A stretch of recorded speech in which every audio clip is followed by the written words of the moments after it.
بسم اللہ الرحمن الرحیم۔ السلام علیکم دوستو، دنیا کے ریسنٹ ٹاپک میں سے آج آپ سنیں گے، لیکن اس سے پہلے اگر ہو سکے تو لائک اور سبسکرائب کا بٹن ضرور دبا لیں، شکریہ۔ مارچ 2021 میں برطانوی وزیر نے سرکاری طور پر بیان دیا تھا کہ بل گیٹس پر عالمی عدالت میں مقدمہ چلنا چاہیے، کیونکہ بل گیٹس انسانیت کے خلاف انتہائی خطرناک جرائم میں ملوث ہے۔ بل گیٹس، پینٹاگون اور دنیا کی بڑی ایجنسیاں دنیا میں آبادی اور خوراک کو کنٹرول کرنے کے علاوہ بیماریوں کی ویکسین جیسے خطرناک معاملات میں ملوث ہیں۔ دنیا کی آبادی کو 10 سے 20% کم کرنے کی کوشش کی جا رہی ہے۔ قومیتوں کو ادویات اور انجیکشن کے ذریعے آہستہ آہستہ ختم کرنے کا پروگرام ہے۔ دنیا میں تمام خوراک اور فصلوں کے بیج پر کنٹرول کرنے کا پروگرام ہے۔ بل گیٹس ان تمام فصلوں کو امریکہ میں 5.5 لاکھ ایکڑ زمین پر کاشت کرنا چاہتے ہیں۔ دنیا کی تمام فصلوں کو یہاں اگایا جائے گا تاکہ خوراک پر بل گیٹس کا مکمل کنٹرول حاصل ہو جائے۔ وائرس پیدا کیے جا رہے ہیں جن کے ذریعے پہلے ہلاکتیں کروائی جائیں اور پھر ویکسین فراہم کی جائے۔ جو ممالک ویکسین خریدیں گے وہ معاشی لحاظ سے کمزور ہوں گے، جو نہیں خریدیں گے ان پر قبضہ کیا جائے اور زندگی کی بھیک منگوائی جائے۔ دنیا میں انتہائی غربت کے شکار افراد کی تعداد 1 ارب 20 کروڑ ہو چکی ہے، جن کی آمدن $2 روزانہ سے بھی کم ہے۔ تقریباً 1 ارب 80 کروڑ افراد کو پینے کا صاف پانی بھی میسر نہیں، اور تقریباً 2 ارب 60 کروڑ افراد کو صحت اور صفائی کی سہولتیں میسر نہیں ہیں۔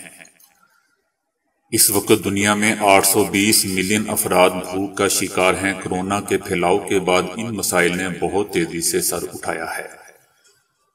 خصوصاً فوڈ سیکیورٹی اب ایک بہت بڑا مسئلہ بن چکی ہے۔ اگرچہ عالمی سطح پر کانفرنس میں 1996 میں اقوام عالم نے اس بات پر اتفاق کیا تھا کہ خوراک کو معاشی، سیاسی اور دفاعی معاملات سے دور رکھا جائے گا، لیکن اس سارے خیال کے پیچھے خوراک کی کمی اور بیماریوں کا پھیلاؤ کرنا مقصود ہے، کیونکہ دنیا کی دولت کو سمیٹنے اور دنیا پر حکمرانی کا خواب اسی طرح پورا ہو سکتا ہے۔ اس سارے سلسلے میں بل گیٹس فاؤنڈیشن، امریکی پینٹاگون، یورپی یونین، برطانیہ اور دنیا کی بڑی بڑی ایجنسیاں ایک ہی صف میں کھڑے نظر آ رہے ہیں۔ دوستو، انسان نے اپنی خوراک اور جان کی حفاظت کے لیے ہمیشہ ہی انتظامات کیے ہیں۔ عہد قدیم میں بڑی بڑی مملکتیں خوراک ذخیرہ کرتی تھیں۔ جدید دور میں بنگلہ دیش میں 2 سال کے مسلسل قحط کے باعث کانفرنس 1974 میں بلائی گئی، جسے اقوام متحدہ کے ادارے نے منعقد کروایا تھا، جس کا مقصد دنیا سے بھوک کے خاتمے کے لیے اقدامات کرنا تھا۔ اس کے بعد 1996 میں پہلی عالمی کانفرنس ہوئی جس میں خوراک کی پیداوار اور سٹوریج اور ترسیل کو یقینی بنانے پر زور دیا گیا۔ دنیا میں اگرچہ قحط کی وجہ سے اموات میں کافی کمی واقع ہوئی ہے، 20ویں صدی میں تقریباً 100 ملین افراد قحط کا شکار ہوئے۔ 1870 سے 1970 کے درمیان ہر سال تقریباً 9,28,000 افراد بھوک کی وجہ سے ہلاک ہو جاتے تھے، لیکن اب ان کی تعداد محض 75,000 فی سال رہ گئی ہے۔ یہاں سب سے زیادہ افسوسناک بات یہ ہے کہ دنیا میں بھوک کی بڑی وجہ پیداوار میں کمی اور قحط نہیں ہے بلکہ جنگیں ہیں۔ دنیا میں 21ویں صدی میں بھی بھوک ایک بہت بڑا مسئلہ ہے، لیکن حقیقت یہ ہے کہ خانہ جنگی، غیر ملکی مداخلت اور ممالک کے سرحدی تنازعات کی وجہ سے بھوک ایک بڑا مسئلہ بنتی جا رہی ہے۔ 20 اپریل 2021 کو کئی عالمی نجی تنظیموں نے ایک کھلا خط لکھا جو برطانوی اخبار دی گارڈین میں شائع ہوا، جس کے مطابق کروڑوں لوگ خوراک کی عدم دستیابی کی وجہ سے اس دنیا سے رخصت ہو جائیں گے۔ کئی ممالک میں خوراک کی کمی کا سلسلہ شروع ہو چکا ہے۔ ان تمام ممالک میں خانہ جنگی جاری ہے اور خوراک اگانے، ترسیل کرنے اور منگوانے کا انتظام موجود نہیں ہے۔ کورونا کے باعث ان ممالک کی امداد بھی بری طرح متاثر ہوئی ہے۔ کورونا کے باعث دنیا میں 48 ملین لوگ پوری دنیا میں بھوک کا شکار ہو سکتے ہیں، کیونکہ خوراک کی فراہمی تعطل کا شکار رہی ہے اور دنیا میں خوراک کی قیمتوں میں اسی وجہ سے بے پناہ اضافہ کیا گیا ہے۔ ذخیرہ اندوزوں اور منافع خوروں کی خوب چاندی ہو رہی ہے۔ صنعتی ترقی اور جنگلوں کی کٹائی کے باعث نہ صرف پانی بہت بری طرح آلودہ ہو چکا ہے بلکہ زمین بھی بنجر ہو چکی ہے۔ آلودہ پانی اور آلودہ زمینی طاقت کے باعث پیداوار کم ہوتی ہے اور پیداوار کی کوالٹی بھی کم ہوتی ہے، بلکہ زیادہ تر اس کے کھانے سے بے شمار امراض پیدا ہو رہے ہیں۔ ماحولیاتی آلودگی کی بھی بڑی وجہ یہ ہے کہ زمین اور پانی آلودہ ہو چکے ہیں۔ فصلیں، درخت، جنگلی حیات، سمندری اور دریائی خوراک اور وسائل بھی آلودہ ہو چکے ہیں۔ ان کی کوالٹی ختم ہو کر رہ گئی ہے۔ ایک بیماری آتی ہے جو لاکھوں جانوروں اور پرندوں کو ہلاک کرنے کے لیے کافی ہوتی ہے۔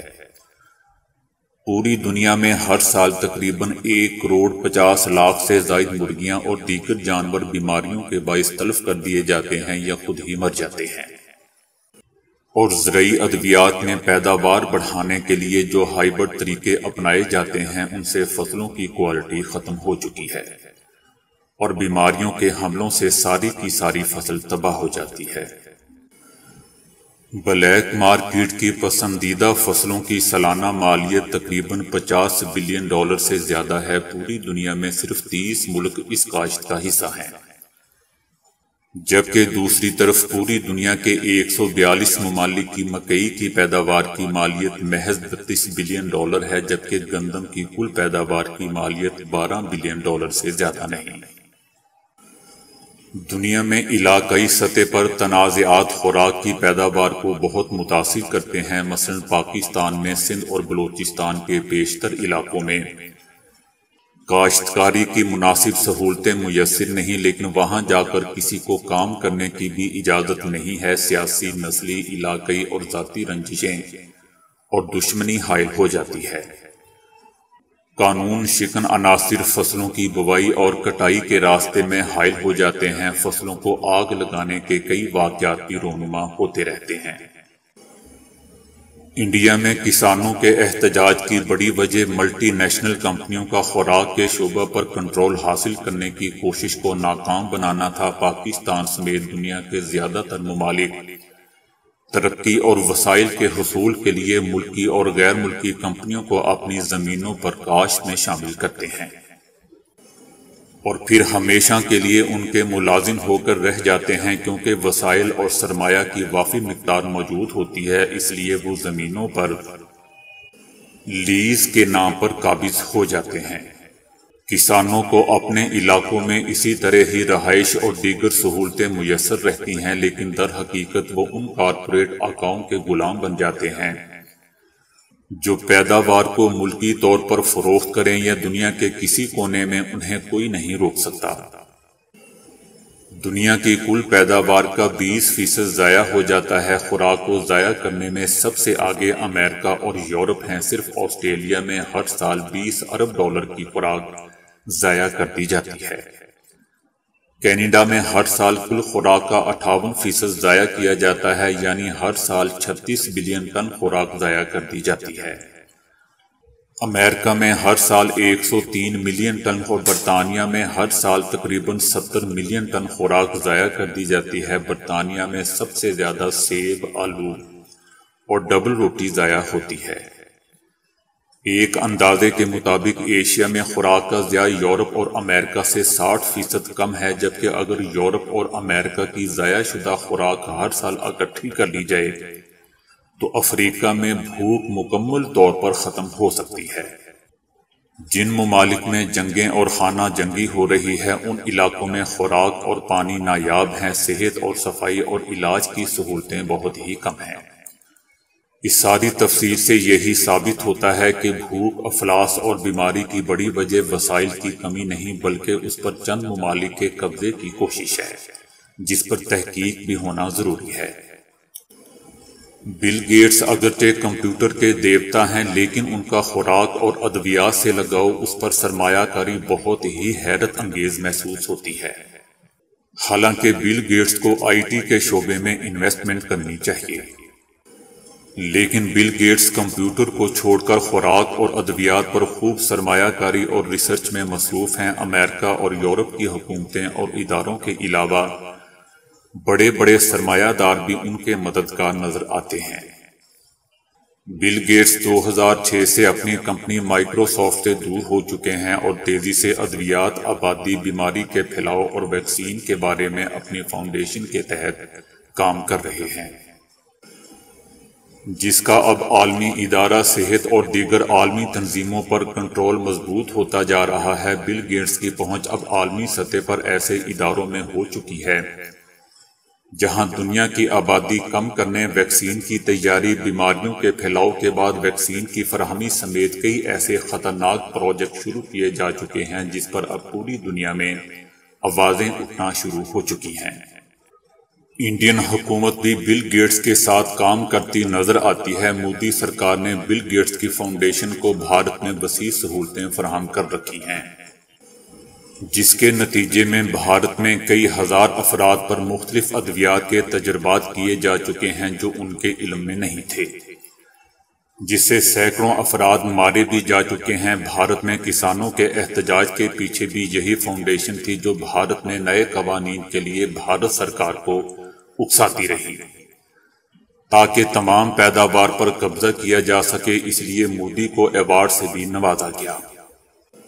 مودی سرکار نے بل گیٹس کو بھارت میں کھلی چھٹی دے رکھی ہے، جس کی وجہ سے وسیع پیمانے پر امداد اور گرانٹ تو میسر آئی ہی ہے، لیکن ساتھ ہی ایسے اقدامات بھی کیے گئے جس نے بھارت کے اندرون خانہ زبردست ہیجان پیدا کر دیا۔ انڈیا میں کورونا وبا کی تباہی میں بھی بل گیٹس فاؤنڈیشن کو مورد الزام ٹھہرایا جا رہا ہے، کیونکہ یہ فاؤنڈیشن اپنے تجربات کے لیے کچھ بھی کر جاتی ہے۔ افریقہ کے کئی ممالک میں اس فاؤنڈیشن نے کئی ویسے کارنامے سر انجام دیے ہیں جس کی وجہ سے سینکڑوں افراد مارے جا چکے ہیں۔ جو زندہ ہیں ان میں کئی مسائل پیدا ہو چکے ہیں۔ کسی نے کیا خوب کہا ہے کہ اللہ تعالیٰ نے دنیا میں ہر ایک کی ضرورت کے لیے تو ہر شے پیدا کی ہے، لیکن ہر شے لالچ اور طمع کے لیے نہیں۔ تو دوستو ابھی کے لیے اتنا ہی۔ ویڈیو کو لائک اور شیئر کرنے کا بہت بہت شکریہ۔